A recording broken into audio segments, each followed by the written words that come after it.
The tale begins at the train station, where a bunch of lads are talking about Murata from the soccer team being shot down by the Ice Queen. One of them chimes in that this rejection marks number 15 for her. Another quips that if even Murata couldn't win her over, they don't stand a snowball's chance in hell. One boy glances at her and mutters that getting rejected by her expression alone would break him. As they watch another boy approach her, they whisper, "He's next." On the humid, swaying train, Minori Sada stands, lost in thought. He notes the next stop but doesn't mind the heat. It's because of her, the Ice Princess, who boards from a certain station. Minori watches a boy trying to talk to her and realizes he's hitting on her first thing in the morning, but gets no response. Observing the situation, Minori thinks that occasionally someone tries to approach her, but they all end up defeated just like that. But let's be real, he wouldn't dare to even think about shouting out to her. It's probably because she radiates that celebrity-like aura, making it seem like they belong to parallel universes. As he gazes at her, he suddenly spots something intriguing. Just then, an elderly woman boards the train, but the lad is unbothered. The Ice Princess strides over, pausing the boy to vacate his spot for her. But instead of taking the seat, she graciously offers it to the old lady, who gratefully accepts. Seeing this, Minori thinks, what a clear and soft voice. It betrays her cold atmosphere, revealing another side of her. One day, Minori notices a baby crying as his mother tries to soothe him. He thinks the baby is adorable, but then the child's attention shifts to the Ice Princess. She simply smiles at him. That smile, it captivates Minori instantly.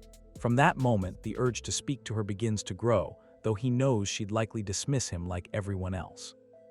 Still, he convinces himself he'll only admire her from afar until graduation, or so he thought. On another hot day, Minori notices a change in her expression. As he watches, he realizes a boy is harassing her. Surrounded by the crowded train, he thinks, despite all these people, her presence has always been a source of comfort. Then, recalling her smile, a dreadful thought crosses his mind. What if he never sees it again? The very idea fills him with anger. Without hesitation, he shouts, "There's a molester." Hearing this, the offender panics and runs away. Later in class, Minori's friend, Makasaka Iji, asks if he heard about the molester on the train that morning and if he knows anything about it. Minori denies it, but Iji smirks and teases him about how it's the train his so-called girlfriend rides. Minori quickly corrects him, insisting that just because he likes her doesn't mean she's his girlfriend. Iji chuckles, amused, and remarks that no one would be foolish enough to mess with the Ice Princess. Hearing her nickname, Minori thinks about her cold expression in different replies and how every confession ends in heartbreak. The rumors about her have even spread to other schools, solidifying her reputation. Yet despite all that, he knows she isn't as cold as everyone believes. Iji continues, saying that if he were on the same train and something happened to her, he would step in without hesitation. He tells Minori that if she ever looks at him a certain way, he should do the same. It could be the start of something significant for him. He adds that youth isn't just about having a girlfriend, but Minori only sighs at his friend's dramatics. Iji then shifts the topic, grinning as he brings up how Minori watches her every day. Flustered, Minori brushes it off, claiming he's content with just looking. Letting it go, Iji suggests going to Kurioka, and Minori agrees. As he heads home, he reflects on the day's events, thinking that tomorrow will likely return to normal. However, the next day's commute on the train proves to be a surprise. Noticing the empty seats, he recalls the previous day's incident. Suddenly, he hears a cheerful morning greeting from a girl, and he recognizes the crystal-clear voice as belonging to the Ice Queen.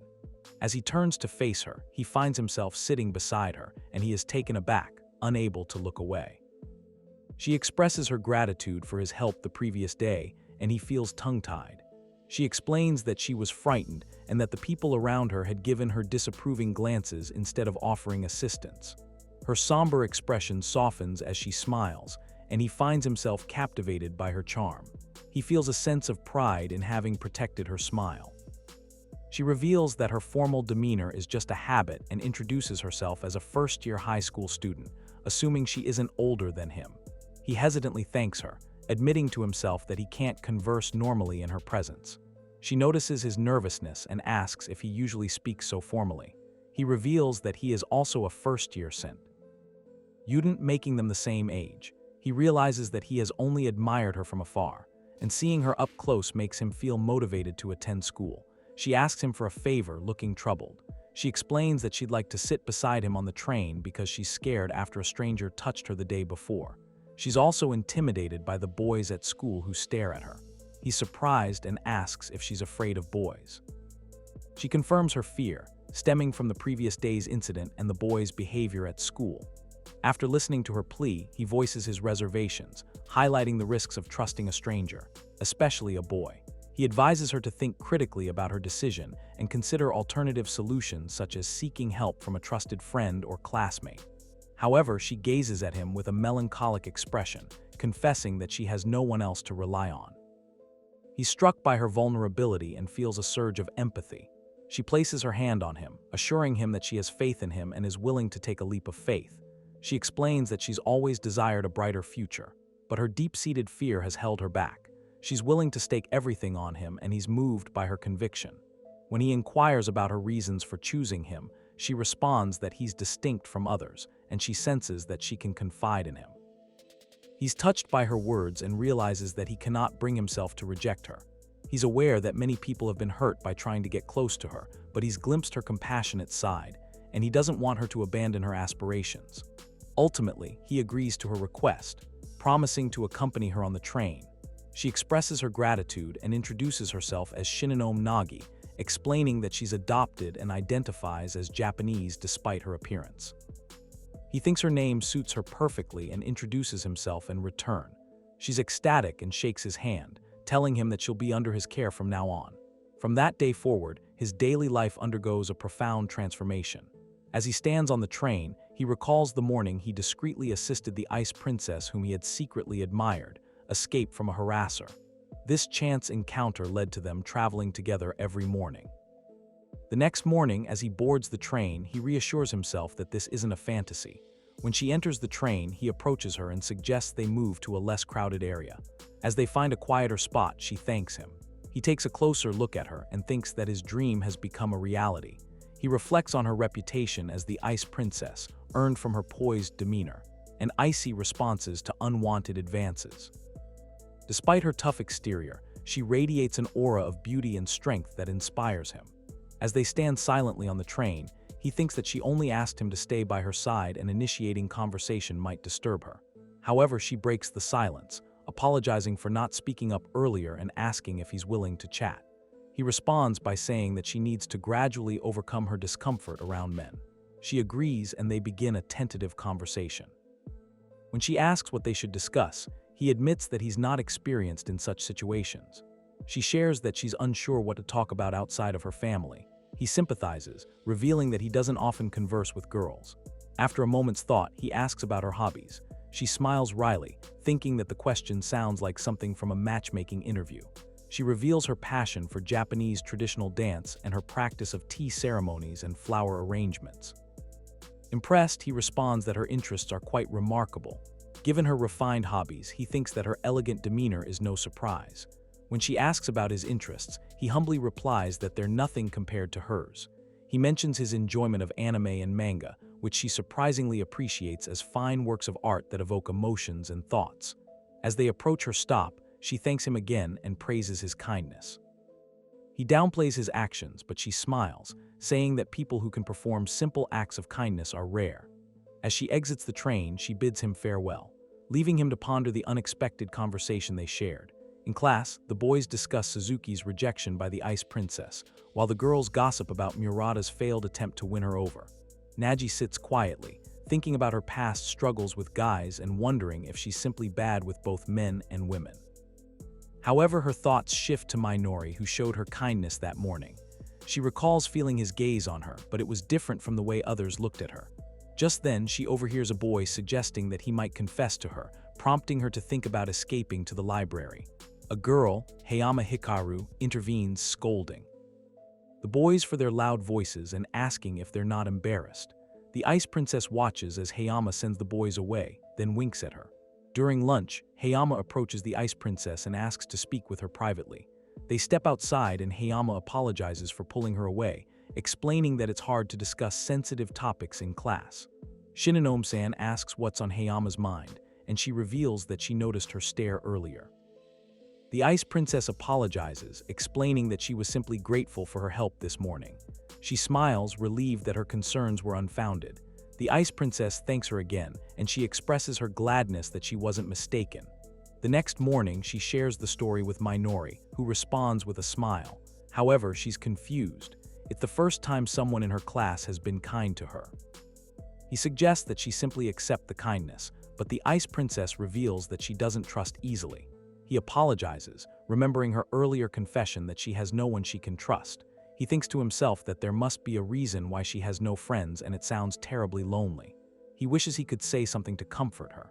He shares a story about his friend Iji, who didn't have many friends initially. However, they bonded over a lost wallet and their friendship grew from there. He concludes his story and she listens intently. He then acknowledges that the world is filled with unfriendly people, but emphasizes that there are kind individuals too. He asks her why she can't trust someone again. She's taken aback by his words and wonders why he's going out of his way for her. He reflects on his motivations, realizing he can't reveal his desire to see her smile. Instead, he explains that he wants her to experience the joy of connection, sharing his own story of how his friend changed his perspective on friendships. However, he instantly regrets his words, thinking that he's imposing his desires on her. He apologizes and tries to downplay his previous statement, asking her to forget about it.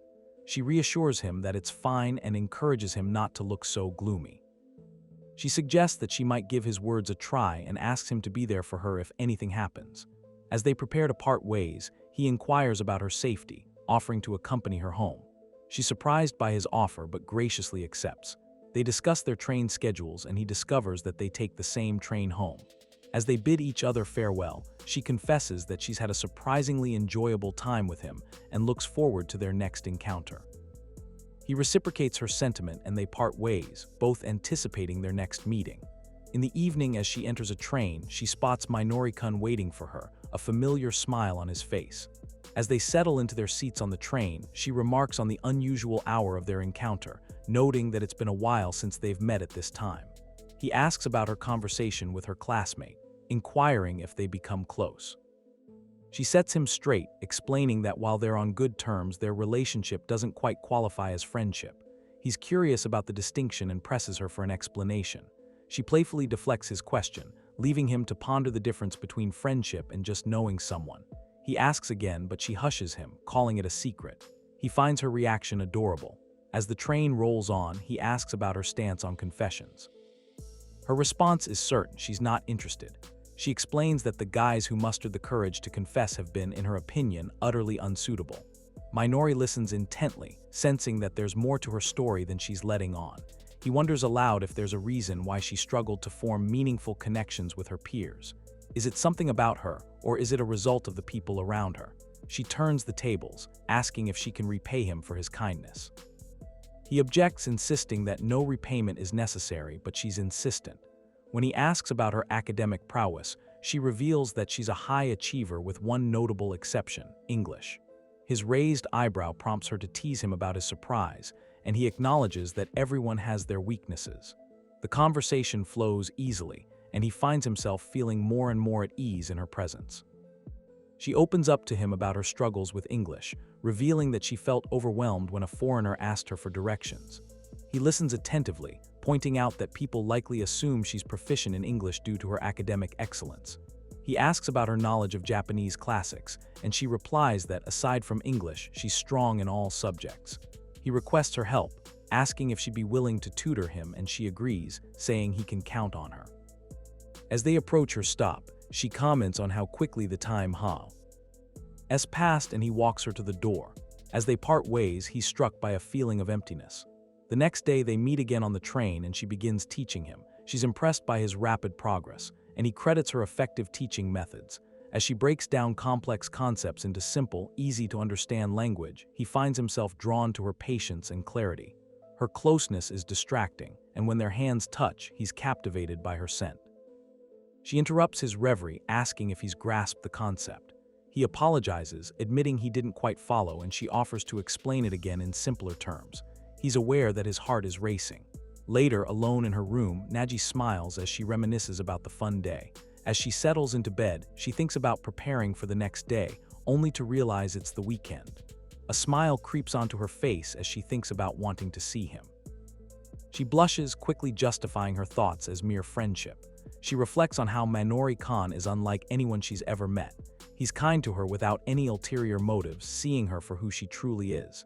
His presence makes her feel at ease. She thinks about organizing a group study session, hoping to spend more time with him. She wonders if he'd accept her invitation. As she drifts off to sleep, she recalls her parents' words when they asked her to join their family. She opens her eyes, scolding herself for being foolish. She vows to give her all, just as she has for the two people who saved her. On Monday morning, he notices she's acting strangely.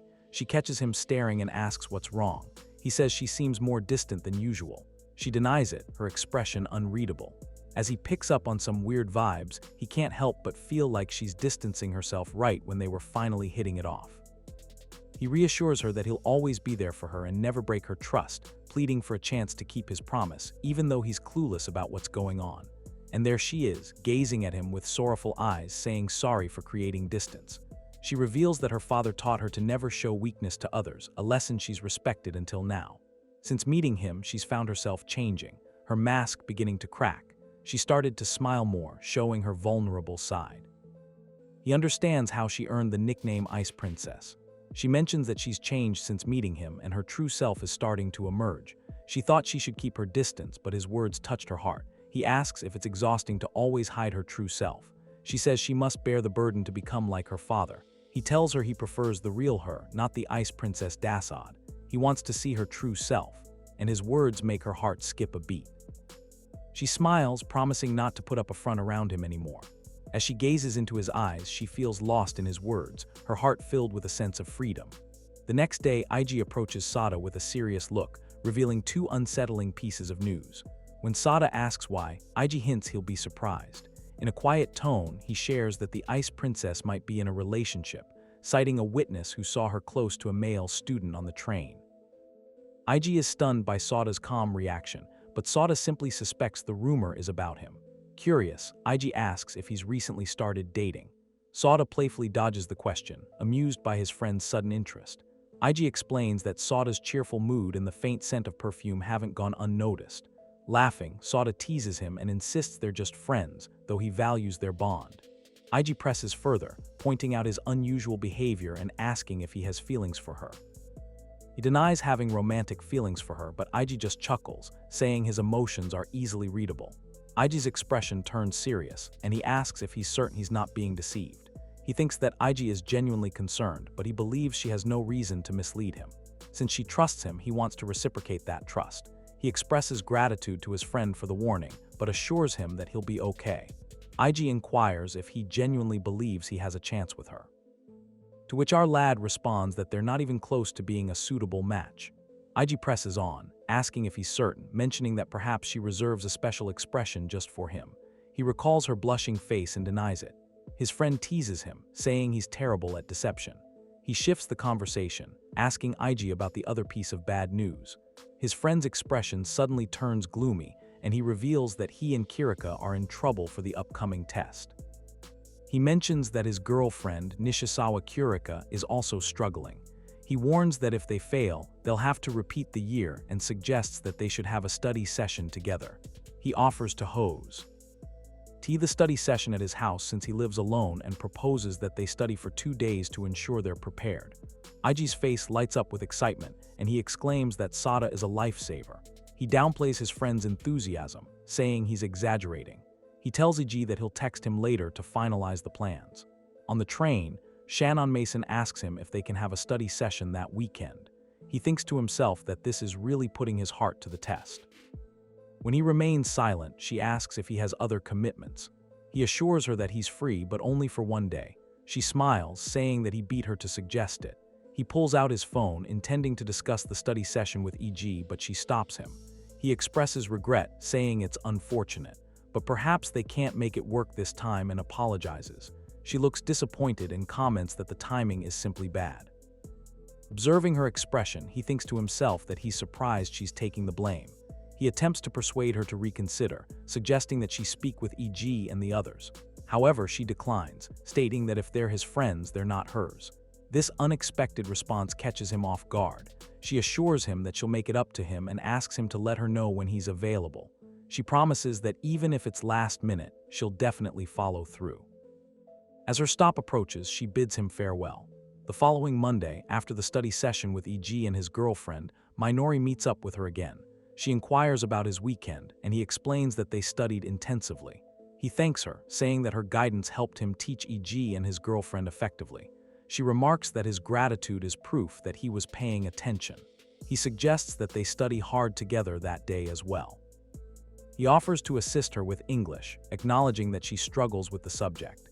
She asks if he's sure he's willing to help, and he assures her that he's proficient in English. Her face lights up with a smile, and he thinks to himself that it's wonderful to see her smiling more often lately. As he begins teaching her, she leans in closer, discussing topics she'd like to explore. He notices that she's standing closer to him than she was the previous week. He cautions her that a particular concept might be challenging to grasp when translated. She assures him that she understands now, and as she gazes at his confused expression, she stumbles even closer, asking if he's feeling unwell. Minori feels his face flush with embarrassment and nervousness. She gazes into his eyes, and Minori thinks to himself that she's not pulling away. Instead, she rests her head on his chest and comments that it's warm. The sudden sound of his phone's notification interrupts the moment, and she quickly stands straight. She remarks that it was incredibly cozy, and he thinks to himself that this girl is unusually honest. He glances at his phone where he sees a text from IG. His friend invites him to join him and his girlfriend, Kurika, for parfaits the next day. Minori responds, asking if he wouldn't mind his girlfriend having parfaits with another guy. His friend reassures him that it's okay since it's him, and he wants to thank him for the study session as well. Shinonome-san notices his smile and comments that he looks happy. He admits that he's a little happy. She asks if she can inquire about the reason behind his happiness, and he explains that his friend invited him to have parfaits with his girlfriend. He adds that his friend isn't fond of sweet treats, and his girlfriend enjoys socializing with others. Shinonome replies that she might be similar to Hayama-san in that regard. He mentions that his friend invited him as a way of thanking him for the study session. However, he tells her that he plans to decline the invitation. He had promised to spend time with her after school after all. She insists that it's fine if he goes, saying that he doesn't have to go out of his way for her. She proposes that they reschedule for later, considering it's exam season, and she's already notified her family that she'll be returning home late. He inquires if she's truly comfortable with this arrangement, and she affirms with a smile, telling him to prioritize his friendships over their plans. He reflects that if she phrases it that way, implies he's still not a significant presence in her life. She requests that he notify her once the details are finalized. The following day, Minori informs her on the train that he expects to finish up within 20 to 30 minutes, and they can reconnect on the same train later. However, she unexpectedly ends up at the cafe where he's meeting Kurika. She hadn't expected to run into him here, especially since it was her first time visiting. Seeing him, she feels eager to talk to him soon. She arrives at the cafe and thinks that sharing the experience with Minori-kun would have been more delightful. Inside, he's indulging in Mont Blanc parfaits with Kurika, who expresses gratitude for his help over the weekend and treats him to dessert. He jokingly remarks that they'd better not fail their exams after intense studying. Just then, Shinonome enters the cafe and thinks to herself that she has desired to accompany him. She recalls that it wasn't long ago that she established boundaries in their relationship. As she observes him with Kurika, she thinks that her presence might cause him undue stress, especially since she's the one who permitted him to meet up with his friend. She tells herself that it's best to depart. As she exits the cafe, she reflects that she can't restrain him for her own benefit. A tinge of sadness washes over her, and she wonders what's amiss, considering she hasn't previously felt this way. At night, she convinces herself that sleep is simply not on the agenda for tonight. The memory of that heartbreaking scene causes her heart to ache. In a classic case of self-blame, she declares herself to be the ultimate villain in this drama. The following day on the train, he casually mentions that exams are starting and he's feeling pretty confident, all thanks to her study help. However, she's too caught up in her thoughts to pay attention to his words, prompting her to quickly apologize for zoning out. Little does she know, he's puzzled by her recent strange behavior and wonders if he's somehow upset her. He then imagines how he would feel if the roles were reversed, and she was seen having lunch with another guy, deciding that he would definitely feel a twinge of jealousy as well. At school, she's busy with her work, looking sad. Heian-ma-san approaches her and asks if she can lend her some of her time. She agrees and accompanies her friend. Outside the classroom, Heian-ma-san asks her what's wrong. She replies that it's nothing. Her friend then points that she's in love, which shocks her. Her shocked expression amuses her friend, who comments at her flushed face. Shinonome admits that she was just a little surprised. Heian repeats her question and inquires if she fought with her boyfriend. She surprisingly reveals that he's not her boyfriend. Hayama laughs and teases her about her expression. She composes herself and offers a playful apology, claiming she was simply caught off guard but actually thrilled. Her pal grins and reassures her that even robots have their moments. Shinonome pouts in response, prompting Hayama to remind her that she too is just a regular human, full of all the messy emotions and feelings. Hayama's smile widens as she confirms the rumor of her conversation with a male student on the train. She then requests that she share her romantic story with her, suggesting that bottling up her emotions might have consequences. Shinonome considers her friend's trustworthy nature and decides to confide in her. She begins to recount her experiences with him, including the aspects that have been troubling her. Her friend listens intently before interjecting and pointing out that Shinonome is deeply in love, and it seems that this is her first romantic experience, leaving her feeling perplexed. Her friend asks her if her heart has ever skipped a beat when she's around him. She reminisces about the moment she hugged him and acknowledges that her heart did indeed flutter. She reveals to her friend that being near him brings her a sense of comfort and reassurance, dispelling her anxiety and nervousness. Even the emotional barrier she's erected begin to crumble, and she forgets the lessons her father taught her about maintaining a guarded demeanor. Ayama's expression turns thoughtful, and she suggests that her feelings might be more akin to a deep attachment. Rather than near love, she also points out that her discomfort with him being close to other girls is a telling sign of her strong emotions. Her friend advises her to set aside her feelings for the time being. She asks her friend for advice on how to alleviate her heartache. Her friend shares her intuition that he might be interested in getting to know her better. Her friend speculates that the guy on the train might have informed his friend about his friendly interactions with her, who has undergone a noticeable transformation since developing feelings for him. Her friend inquires about the nature of his relationship with his friend. She reveals that he occasionally mentions his friend, leading her to believe that they are close. Hayama comments that it seems like he's subtly probing her emotions. When Shinonome-san asks her to elaborate, her friend explains that if she were in a romantic relationship, she would want her partner to be a good person. Her friend implies that he might be testing her reactions to gauge her personality and potentially provoke a response. According to Hayama, he might be trying to determine whether she would become jealous or possessive. Even if she doesn't react aggressively, he might be hoping to advance their relationship. Hayama suggests that he might be seeking information to inform his next move. She considers Hayama's insights and remarks that this would imply he has romantic feelings for her as well. Her friend grins and suggests that most guys would be enchanted by her charms. She admits that Minori might have just been grateful for her help during the study session without much deeper thought. However, she sees through the sneaky move, understanding that Minori's friend was testing Shinonome's reaction. So she declares that in a battle of wits, she will always come out swinging, and Shinonome-san is on board with the plan. On the last day of the test period, she greets Minori-kun on the train with a bright smile and apologizes for her distant behavior over the past few days, explaining that she was troubled by something but has since resolved the issue after discussing it with a classmate. He notices that she's standing closer to him than she did during their tutoring sessions. She asks if he forgot his umbrella. Given the four-sisted rain, he's taken aback, revealing that he had left his clothes to dry before departing. She inquires about his parents' occupation, and he confesses that he hasn't mentioned it yet as he moved to Tokyo alone. She deduces that he must have left his umbrella at home. She expresses her desire to learn more about him, asking if he's willing to share. He agrees, albeit nervously, and asks where he should begin. She eagerly asks about his hometown siblings and parents' work. At school, he reflects on their conversation and realizes he hasn't mentioned Nishizawa yet. As the rain starts, he laments with a sad expression, saying that people like him, who hung their clothes out to dry, must be heartbroken. His friend tries to console him, telling him to cheer up. His friend suggests that he asked his girlfriend to buy umbrellas for them, but he declines, saying he's waiting for someone. He checks the time and thinks he has enough time to run to the convenience store before their scheduled meeting. Just then, Kirika arrives and hands Iji an umbrella, warning him to check the weather forecast or he'll catch a cold.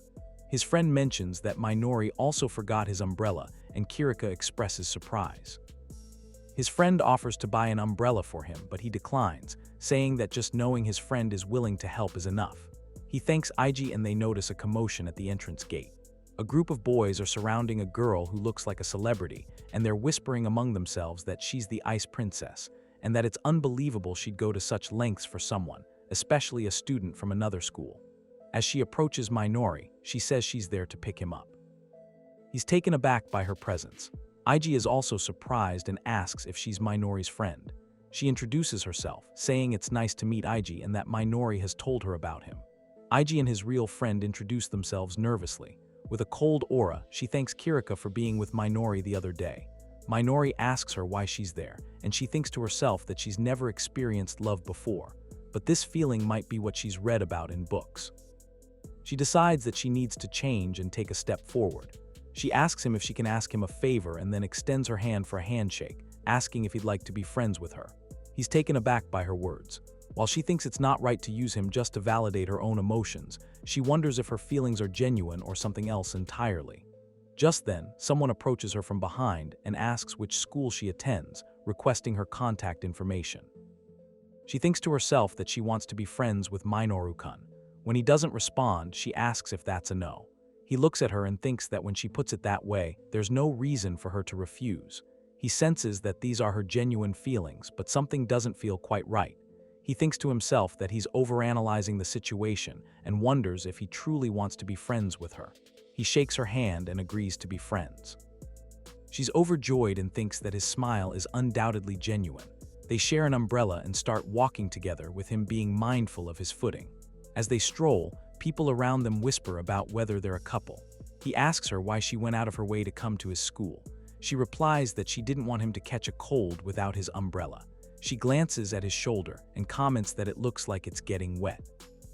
He dismisses it as her imagination, thinking that he can't get any closer to her than this. However, she takes his arm, shocking him and causing his heart to skip a beat. By holding on to him, she asks if this is okay. She explains that it can't be helped given the rain and that it's only until they reach home. He thinks to himself that she's even more adorable when she's flustered. As they walk, she mentions that she hasn't asked him something yet and inquires about his plans after the exams. He replies that he doesn't have any plans yet. She suggests having a post-exam party at his place, revealing that she's been jealous since hearing about his friend's sessions at his home. She wants to be close to him. He's touched by her words and thinks that she's been thinking about him in this way. He's overjoyed and wonders what he should do. He decides to agree to her suggestion, saying they can make up for the other day. She offers to cook dinner for him, and he asks if she knows how to cook. She assures him that she's skilled in the kitchen and enjoys cooking. He envisions a delicious meal wicked up by her and with cheeks glowing, hints at an exciting evening ahead. She's blushing too, and he's taken aback by her unexpected boldness. She casually comments on being able to be pals with Hayana-san now, prompting him to ask if they weren't already friends. She replies that they're not, and he wonders if it's because he doesn't talk to her much. She smiles and says it's because she's decided to be his best friend. She proposes a reward system, suggesting they treat each other to something special now that the exams are over. He's unsure what to say, and she reveals that there's something specific she wants him to do. He's hesitant, thinking that they'd just become friends. He asks her what she wants him to do, and she smiles mischievously, saying it's still a secret. She thinks to herself that she's going to end up falling for him.